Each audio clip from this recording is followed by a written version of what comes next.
Yo. Yo. What up, who this? It's UB, GCI. What up, boy? What's up, man? Chillin', man. You want to talk about the Q situation? I didn't say that. You did. Yeah, nah. It's all good because the truth is the truth, you know what I mean? So. Okay, so what is the truth? Well, the truth is, man, y'all seen Making the Band 4 anyway. The last series, that was true. It was no script to it. It was real. That's how he was acting. And he just carried it on. What people don't know is we almost lost our deal. A lot of stuff we almost lost because of this dude. Like, you can name a show across the country that I wasn't at. I never missed a show. But you got shows where Q wouldn't even show up. He changed his number, changed his Twitter, so we didn't have contact to the dude, you know what I mean? So it had discouraged me to the point I was almost going to step out and go solo, you know what I'm saying? So we could have broke the entire brand up. Remember I asked you on Twitter, were you going solo? Because it sounded like that. It kind of felt like that. Like y'all were about to split up. It wasn't because of the rest of the group members. It was because, you know what I'm saying, you had one bad seed who could have really, like cancer spread. It was kind of like cancer, you know what I mean? It was like a situation where he could have just tore us all to pieces, you know what I mean?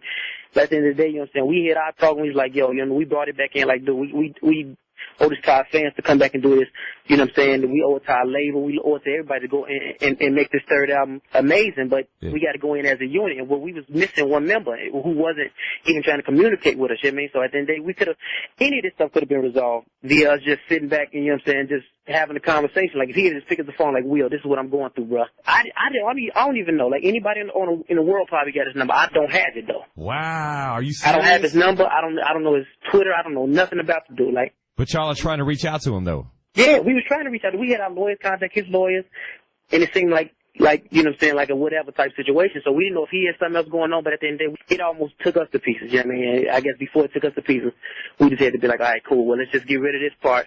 Right. Keep it moving. All right. Willie of Day 26, let's talk about your relationship with Diddy coming up next.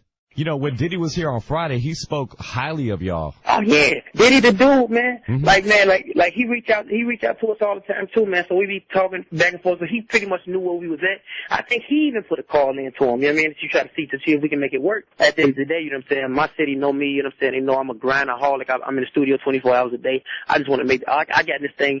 Besides all the media BS they try to put on me, I got in this for the love of the music. You know what I'm saying. I've been doing it since I was little, and it's just. Something that I just enjoy doing. Willie, but do y'all have, like, separate managers? No, we all got the same manager, man. The thing is, man, the thing that he even had against management wasn't nothing to do with business. He made it seem like it was something to do with business, but it was more something to do with personal, you know what I mean? Yeah. You can't live outside your means, you know what I'm saying? You can't go and get a Lexus in which they only made 30 in the whole United States of America, you know what I'm saying, all for making a band check. You can't live outside your means, man. You gotta get there. You gotta struggle and get there, you know what I'm saying? He just was trying to do things that he wasn't able to do at the time. Right. He put us in great situations, you know what I mean? But at the end of the day, I guess you gotta crawl before you walk, and that's one thing that some people get into their head and some people just don't. Okay, let's do a call to Q right now. What would you tell him right now? You know, one-on-one, if I had a chance to talk to Q, man, my conversation would be more like, you know what I'm saying, I always, had my hand out to you because I was always like an older brother, and I always told him, even outside of the whole brand of Day 26, I felt like it was part of my calling by God for me to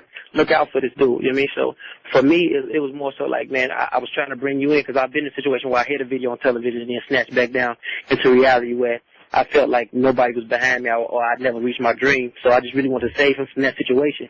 And I think, you know what I'm saying, something that they always tell me, sometimes you got to learn for yourself. You got to go through those situations just so you can have your own experience at it. And I think that's what he got caught up in, the fact that he didn't want to listen to his older brother. Willie of Day 26, as always, thanks, man.